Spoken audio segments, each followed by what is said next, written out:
Hello दोस्तों, कैसे हो आप लोग। दोस्तों आज मैं आपके लेकर आया हूँ क्लास 10 के फिजिक्स का एक बहुत ही जबरदस्त टॉपिक जिसका नाम है प्रिज्म।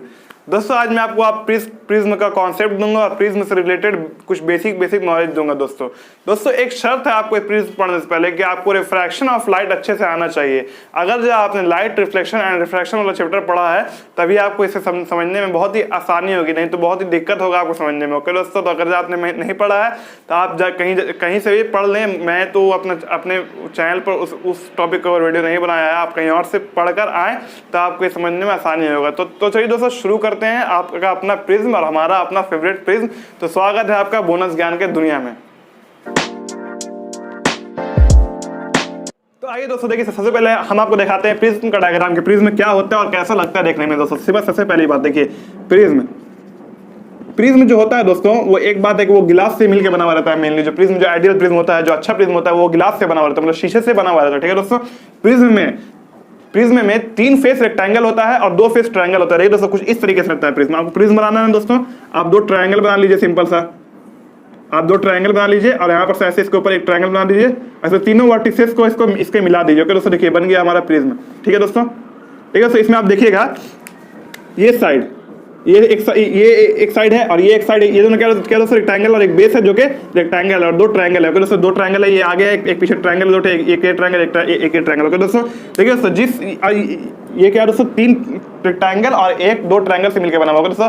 और जो ये होता है दोस्तों, जो ट्रायंगल होता है दोस्तों, ट्रायंगल ट्रायंगल से जो है दोस्तों, ये देखिए फर्स्ट फेस है, तो ट्रायंगल से क्या होगा दोस्तों, ट्रायंगल से ये ट्रायंगल है दोस्तों यहाँ पर फर्स्ट फेस, तो लाइट यहाँ पर से आएगा और लाइट उधर से निकलेगा दोस्तों। तो जो जिस फेस पे लाइट जाकर टकराता है उसको बोलते हैं रिफ्लेक्टिंग सरफेस, या कुछ बोलते हैं इसी तरीके से टर्म यूज करते हैं। दोस्तों समझ लीजिए इस फेस से लाइट जाएगा और उस फेस से लाइट आएगा। ओके दोस्तों, समझ लीजिए कि यहाँ पर रखा, इधर से जाएगा लाइट, इधर से आएगा। मैं इसको अगर आपको 2D में लेके दिखाऊं तो आपको मैं कुछ इस तरीके से दिखा सकता हूँ यहाँ पर कि ये है हमारा प्रिज्म।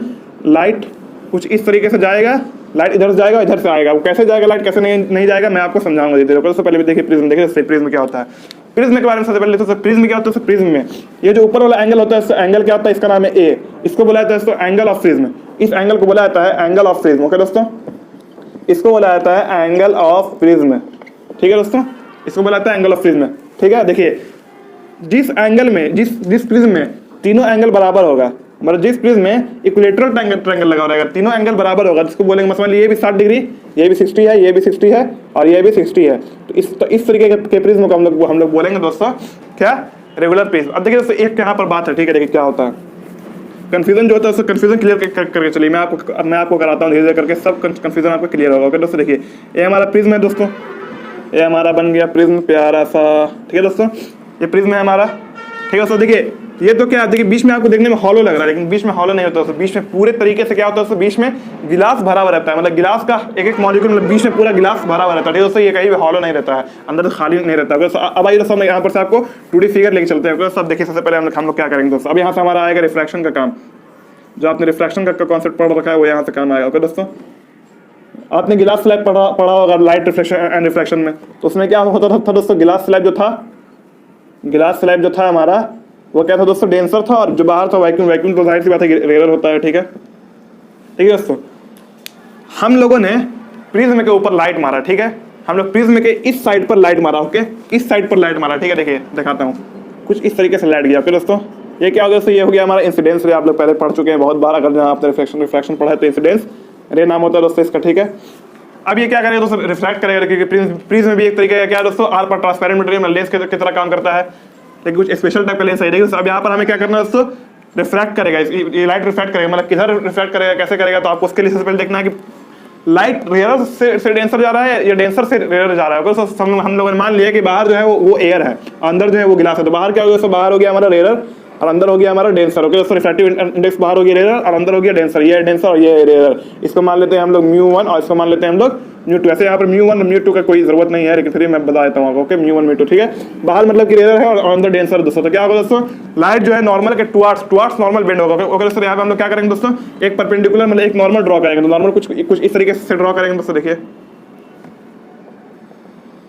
ठीक है दोस्तों, ड्रॉ कर लिया हमने नॉर्मल। अब देखिए साहब क्या होगा, लाइट को जाना है इधर, लाइट को जाना है इधर, जाना है कि नहीं इधर, लेकिन लाइट क्या करेगा दोस्तों, टुवर्ड्स नॉर्मल की तरफ क्या होगा, बेंड होगा लाइट। तो लाइट कुछ इस तरीके से कुछ बेंड होगा। अब प्रिज्म की एक चीज याद रखिए दोस्तों, प्रिज्म हमेशा लाइट को अपने बेस की तरफ बेंड करता है, लाइट को हमेशा अपने बेस की तरफ। देखिए दोस्तों लाइट की तरफ जाने के बाद ये अपने को हल्का सा बेस की तरफ बेंड किया कि नहीं किया, मतलब यही है इसकी खासियत कि ये अपने लाइट को बेस की तरफ बेंड करता है। बेस में आप समझ रहे हैं दोस्तों कि जो नीचे वाला जो रेक्टेंगल था उसी को हम लोग बेस बोल रहे हैं। ओके देखिए दोस्तों क्या हुआ, लाइट इधर से आया और लाइट ये क्या दोस्तों ये रिफ्रैक्टेड रहा, जिसको मैंने ब्लू पेन से मैंने ब्लू मार्कर से दिखाया। ओके दोस्तों देखिए आप लोग जानते हैं दोस्तों ये परपेंडिकुलर जो था ये यहाँ से यहाँ तक था, लेकिन आप लोग जानते होंगे कि इस एंगल को बोलते हैं एंगल ऑफ इंसिडेंस। ओके इस एंगल को बोलते हैं हम लोग angle of incidence. Oh my God, इस एंगल को हम लोग बोलते हैं एंगल ऑफ इंसिडेंस। ये आ गया हमारा नॉर्मल। ओके इस एंगल को बोलते हैं एंगल ऑफ आई, मतलब कहने के एंगल ऑफ इंसिडेंस, और इसको बोलते हैं एंगल ऑफ आर, मतलब कहने के एंगल ऑफ रिफ्रैक्शन। ओके दोस्तों एंगल ऑफ रिफ्रैक्शन। ओके दोस्तों जरा ध्यान दीजिएगा, लाइट इधर से आ गया, अब क्या होगा दोस्तों, लाइट फिर से क्या डेंसर से रेयर जा रहा है, लाइट डेंसर से रेयर जा रहा है तो ये अवे फ्रॉम नॉर्मल बेंड करेगा। ओके दोस्तों हम लोग यहाँ पर भी क्या करेंगे, हम लोग यहाँ पर भी एक परपेंडिकुलर ड्रॉ कर देंगे। ठीक है दोस्तों हम लोग यहाँ पर भी एक परपेंडिकुलर ड्रॉ कर लेंगे। ठीक है दोस्तों देखिए हम लोगों ने यहाँ पर भी एक परपेंडिकुलर ड्रॉ कर लिया, बन जाए यार। ओके दोस्तों ये हो गया हमारा परपेंडिकुलर। ओके दोस्तों देखिए जरा ध्यान दीजिएगा, लाइट का वे तो ये है दोस्तों, लाइट का वे ये है, लाइट का सीधा जा रहा है, लाइट सीधा जाना है कि नहीं आना, लेकिन ये क्या डेंसर से रेयर जा रहा है, तो क्या होगा दोस्तों ये अवे फ्रॉम नॉर्मल बेंड करेगा। अवे फ्रॉम नॉर्मल मतलब कहने का ये लाइट कुछ इस तरीके से, ये लाइट यहाँ पर से कुछ इस तरीके से बेंड कर जाएगा। ओके दोस्तों इतना ज़्यादा दिखा दिया मैंने, इतना ज़्यादा नहीं होगा, ये लाइट कुछ इस तरीके से बेंड होगा। ओके दोस्तों अब जरा समझिए दोस्तों, ये जो एंगल है, ये एंगल इसको बोलते हैं एंगल ऑफ ई, और इस रे को बोलते हैं हम लोग इमरजेंट रे, इमरजेंट रे, और इसको बोलते हैं हम लोग रिफ्लेक्टेड रे। ओके दोस्तों आप लोग जानते होंगे इसको बोलते हैं हम लोग reflected ray, angle of reflection है, और इसको बोला जाता है एंगल ऑफ इमरजेंट। ओके दोस्तों एक चीज आप याद रखिएगा दोस्तों, एंगल ऑफ आई जो होता है दोस्तों हमेशा एंगल ऑफ ई के बराबर होता है, मतलब एंगल ऑफ इंसिडेंस जो होता है वो एंगल ऑफ इमरजेंट के बराबर होता है, इसलिए आई इज इक्वल टू ई होता है। ओके दोस्तों देखिए ये हमारा पर ऐसे। अब आइए दोस्तों हम लोग बात करते हैं एंगल ऑफ डेविएशन के ऊपर। एंगल ऑफ डेविएशन क्या होता है, यहाँ पर का बहुत ज्यादा ही मतलब कचड़ा हो गया, इसलिए मैं मिटा के आपको अच्छे से समझाता हूँ एंगल ऑफ डेविएशन क्या होता है। सही देखिए फिर से हम ले लेंगे दोस्तों एक प्रिज्म आपको समझाने के लिए, for the love of physics, a dialogue by Walter Lewin sir, एक वेरी फेमस डायलॉग, बहुत ज्यादा वायरल हुआ था ये, for the love of physics. उन्होंने अपने जान पर रखकर कुछ जान पे खेले कुछ एक्सपेरिमेंट किया था, for the love of physics. बहुत अच्छे teacher Walter Lewin sir, professor है, फॉरेनर है। देखिए दोस्तों खैर आइए टॉपिक पर, देखिए ये हमारा एंगल ऑफ प्रिज्म हमें वो नहीं दिखाना है। दोस्तों देखिए लाइट आया यहाँ से, लाइट यहाँ से आया भाई, बाहर भाई रेयर है और अंदर में डेंसर है। ओके मैं लिखूंगा नहीं, ये लाइट यहाँ से आया, यहाँ पे हम लोग ड्रॉ कर लेंगे दोस्तों क्या परपेंडिकुलर, मतलब कहने का कि 90 डिग्री नॉर्मल, इसको नॉर्मल बोला जाता है। ठीक है दोस्तों अब लाइट क्या करेगा दोस्तों, टुवार्ड्स नॉर्मल बेंड होगा, टुवार्ड्स नॉर्मल हल्का सा ऐसे बेंड हो जाएगा। ओके दोस्तों प्लीज मैंने बहुत छोटा ले लिया, देखिए फिर क्या होगा, फिर यहाँ पर भी हम लोग एक परपेंडिकुलर ड्रॉ करेंगे। ओके दोस्तों परपेंडिकुलर बनाने के लिए आपको आता है ना, जब सपोज कि आपको ऐसे परपेंडिकुलर बना दिया, इसको हम घुमा देंगे, इसको अगर हम इस तरीके से कर देंगे तो परपेंडिकुलर इसी टाइप का लगेगा देखने में। कैसा करा यहाँ पे देखिए 90 डिग्री ये होगा, सब क्या होगा अब ये अवे फ्रॉम नॉर्मल जाएगा। ठीक है तब ये अवे फ्रॉम नॉर्मल जाएगा ये रे। ठीक है दोस्तों इस सब का नाम तो मैं यहाँ पर ये होता है एंगल ऑफ इंसिडेंस, ये होता है एंगल ऑफ रिफ्लेक्शन, और ये होता है एंगल ऑफ इमरजेंट। ओके दोस्तों अब एंगल ऑफ डिविएशन हम तो समझने के लिए यहाँ पर लिखे। ठीक है दोस्तों देखिए डेविएट मतलब क्या दोस्तों, डेविएट मतलब होता है भटकना, और यहाँ पर कौन भटक रहा है, लाइट भटक रहा है, लाइट अपने रास्ते से भटक जा रहा है, मतलब लाइट अपने रास्ते से कितना भटका है, जितना एंगल पे वो भटका है उतना उस एंगल को बोला जाता है एंगल ऑफ डेविएशन। जरा देखिए दोस्तों जस्ट सपोज कि यहाँ पर कोई प्रिज्म नहीं रहता, कोई प्रिज्म नहीं रहता, लाइट यहाँ से आता सीधा पार होता है, मतलब लाइट यहाँ से आता और सीधा लाइट कुछ इस तरीके से यहाँ से ऐसे होते हुए चला आता है, जाता कि नहीं जाता है दोस्तों। लेकिन आप जरा ध्यान दीजिएगा कि लाइट क्या हुआ, लाइट मुड़ गया है, लाइट मुड़ गया है, लाइट इतना मुड़ गया है। ठीक है दोस्तों लाइट इतना मुड़ गया है, तो लाइट कितना मुड़ा है, लाइट इधर ये जो इमरजेंट रे है, हम लोग इमरजेंट रे को एक बार बैकवर्ड प्रोड्यूस करेंगे। ठीक है दोस्तों अब ये जो एंगल बना है, ये जो एंगल बना है इसी को बोलते हैं एंगल ऑफ डेविएशन, जिसको हम लोग प्रेजेंट करते हैं डेल से। मैं आपको प्रिज्म के बाहर ला के दिखाता हूँ। दोस्तों देखिए यूं ही, मतलब ये लाइट इधर गया, ठीक है, ये लाइट इधर गया दोस्तों, ये इधर गया बेंड कर गया। ठीक है दोस्तों अब देखिए जरा इस लाइट का ये रास्ता था इधर, इस लाइट का रास्ता था इधर, लेकिन ये लाइट कितना इतना बेंड कर दिया, तो ये लाइट कितना हुआ इतना बेंड कर गया, तो ये जो एंगल बन रहा है ना, ये जो एंगल बन रहा है इसको बोलते हैं एंगल ऑफ डेविएशन, इसको जिसको प्रेजेंट किया था डेल से। ये साइन का नाम है डेल, ग्रीक वर्ड है या ग्रीक अल्फाबेट होगा कुछ, इसका नाम है डेल। ओके दोस्तों देखिए अब आपको बोला जाता है कि what is angle of emergent, तो आपका क्या डिफाइन में लिखिएगा, angle which is made by the forwardly produced incident ray and backwardly produced emergent ray is called angle of deviation। Okay दोस्तों नेक्स्ट मैं आपको दिखा देता हूँ what is angle of deviation. आप जरा ध्यान दीजिएगा यहाँ पे, what is angle of deviation, तो लिखिएगा आप यहाँ पे the angle which is inclined या made by, which is made by forwardly produce, forwardly मतलब आगे की तरफ, forwardly produce incidence ray, okay दोस्तों, incidence ray and backwardly produce इसको लिखने में बहुत टाइम लग जाता है, इसलिए मैं आपको डेफिनेशन नहीं लिखाता हूँ, लेकिन and backwardly produce emergent ray. ठीक है, तो मैंने आपका लिखा था एंगल, जो एंगल बनता है, the angle is made by, जो एंगल बनता है किसके जरिए, forwardly produce incidence ray and backwardly produce emergent ray. ठीक है, emergent ray is called angle of deviation. देखिए हमने क्या किया, एंगल ऑफ इंसिडेंस को फॉरवर्डली प्रोड्यूस किया और एंगल ऑफ इमरजेंट को क्या किया दोस्तों, पीछे किया, मतलब कि पीछे ये किया, दोस्तों पीछे इसको बैकवर्डली प्रोड्यूस किया। तो क्या यहाँ पे एंगल बन गया, इसी एंगल को बोलते हैं हम लोग एंगल ऑफ डेविएशन। नहीं समझ में आया तो मैं आपको अभी बनाकर यहाँ पर दिखा दिया था, अब उसे एक बार और देख लीजिए। ठीक है दोस्तों, अब आइए दोस्तों बढ़ते हैं थोड़ा सा स्प्लिटिंग ऑफ लाइट की तरफ। ठीक है दोस्तों, देखिए अगर जब हम लोग प्रिज्म पे व्हाइट लाइट मारेंगे तो व्हाइट लाइट स्प्लिट करता है, आप लोग जानते हैं दोस्तों, व्हाइट लाइट स्प्लिट करता है। ठीक है दोस्तों, आप जरा ध्यान दीजिएगा, व्हाइट लाइट स्प्लिट करता है। जस्ट सपोज कि मैंने यहाँ पर मार दिया व्हाइट लाइट मैंने मारा है प्रिज्म पे, तो व्हाइट लाइट क्या करेगा दोस्तों, अपने 7 कंपोनेंट मतलब कि विबग्योर और कलर में टूट जाएगा और दोबारा यहाँ से कुछ इस तरह से आएगा। दोस्तों मैंने इसलिए आपको ये पॉइंट बताया, देखिए फर्स्ट सरफेस में क्या होता है, प्रिज्म के फर्स्ट सरफेस में जस्ट स्प्लिटिंग ऑफ लाइट होता है, मतलब लाइट जो टूटता है वो फर्स्ट सरफेस में टूटता है। ठीक है दोस्तों, लाइट जो टूटता है, व्हाइट लाइट जो टूटता है 7 कलर में, वो फर्स्ट सरफेस में टूटता है और सेकंड सरफेस में बस जस्ट रिफ्रैक्शन हो जाता है। ठीक है दोस्तों, और इस 7 कलर के लाइट को जिस स्क्रीन पे लाया जाएगा, इस स्क्रीन पे अगर जहाँ किसी स्क्रीन पे 7 कलर के लाइट को अगर जहाँ ऑब्टेन किया जाएगा, तो इस 7 कलर के लाइट को, इस 7 कलर के लाइट को मिलाकर बोला जाता है स्पेक्ट्रम। दोस्तों इसको मिलाकर बोलाता है स्पेक्ट्रम। ठीक है दोस्तों, स्पेक्ट्रम।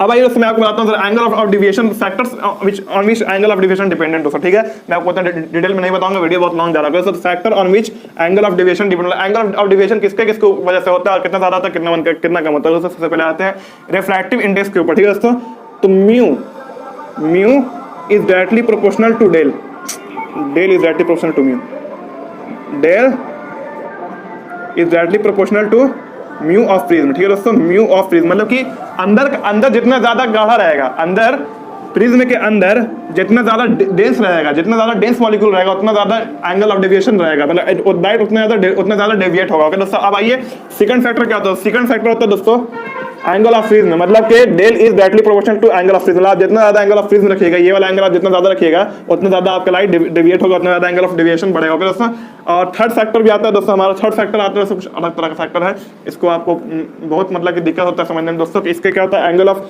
इंसिडेंस। देखिए तो मैं इसको लिखूंगा नहीं, बस बताता हूँ। अगर जब आप एंगल ऑफ इंसिडेंस बढ़ाते हैं तो एंगल ऑफ डेविएशन बढ़ जाएगा। अगर आप एंगल ऑफ इंसिडेंस बढ़ाते हैं तो अगर आप एंगल ऑफ इंसिडेंस बढ़ाते हैं तो एंगल ऑफ डेविएशन बढ़ जाएगा। फिर अगर जब एंगल ऑफ इंसिडेंस फिर और बढ़ाइएगा तो एंगल ऑफ डेविएशन घट जाएगा। समझे दोस्तों, अगर जब बढ़ा रहे हैं तो एंगल ऑफ डेविएशन बढ़ रहा है, और अगर जब और ज्यादा एंगल ऑफ इंसिडेंस बढ़ा रहे हैं तो एंगल ऑफ डेविएशन घटना चालू हो गया। दोस्तों अब थर्ड क्या था दोस्तों, वही एंगल ऑफ इंसिडेंस जो मैंने आपको बताया, इसका स्टेटमेंट बहुत लंबा हो जाता है दोस्तों। फोर्थ में आता है टेम्परेचर। ठीक है, temperature is directly proportional to del is directly proportional to temperature. देखिए इसमें आपको इनवर्सली है दोस्तों, ये इनवर्सली है दोस्तों। ठीक है, टेम्परेचर मतलब किस चीज का टेम्परेचर दोस्तों, प्रिज्म का टेम्परेचर। ठीक है दोस्तों, जरा ध्यान दीजिएगा। मान लीजिए एक प्रिज्म है, प्रिज्म को मैंने हीट किया, ज्यादा टेम्परेचर दिया, इसका क्या होगा, इसका मॉलिक्यूल मतलब कि क्या होगा दोस्तों, मॉलिक्यूल क्या होगा, दूर हो जाएगा, तो ये डेंस से ये रेयर हो जाएगा, और जितना ज्यादा डेंसर उतना ज्यादा डेविएट करेगा, तो ये क्या डेंसर से ये कम हो गया, मतलब ये डेंसर कम डेंसर हो गया, ये मतलब रेयर हो गया, मतलब कम डेंसर हो गया, इसमें लाइट डेविएट कम होगा तो एंगल ऑफ डेविएशन कम होगा। मतलब सिंपल से कहने की बात है कि टेम्परेचर, अगर जो हम लोग टेम्परेचर बढ़ाते हैं, टेम्परेचर को इंक्रीज कर रहे हैं, टेम्परेचर को इंक्रीज कर रहे हैं, तो म्यू जो है, और म्यू जो है वो घट रहा है, म्यू जो घट रहा है तो इसकी वजह से डेल भी जो है, डेल भी घट रहा है कि नहीं दोस्तों। बस यही 3 था, मतलब 4 तो था ऐसे, लेकिन हमने यहाँ पर आपको 3 ही बताया है फैक्टर। ठीक है दोस्तों,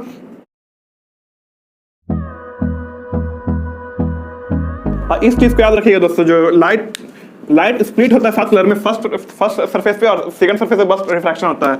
ओके दोस्तों, आई होप कि आपको प्रिज्म पसंद आया होगा, आपको प्रिज्म पढ़ के हमसे अच्छा लगा होगा। दोस्तों अगर जो आपको वीडियो पसंद आई है तो शेयर करें, लाइक करें, और यहाँ तक आप हमारे साथ वीडियो में बने रहे हैं, इसके लिए आपकी बहुत बहुत शुक्रिया दोस्तों। और ज्यादा नॉलेज बढ़ाइए, सबको नॉलेज बांटिए, और हमसे भी अगर कुछ चाहिए आपको किसी टॉपिक में नॉलेज, तो हमें कमेंट बॉक्स में बताइए, हम उस टॉपिक पर वीडियो जरूर बनाएंगे। तो चलिए दोस्तों, मिलते हैं नेक्स्ट वीडियो में, तब तक के लिए बाय बाय, टेक केयर दोस्तों।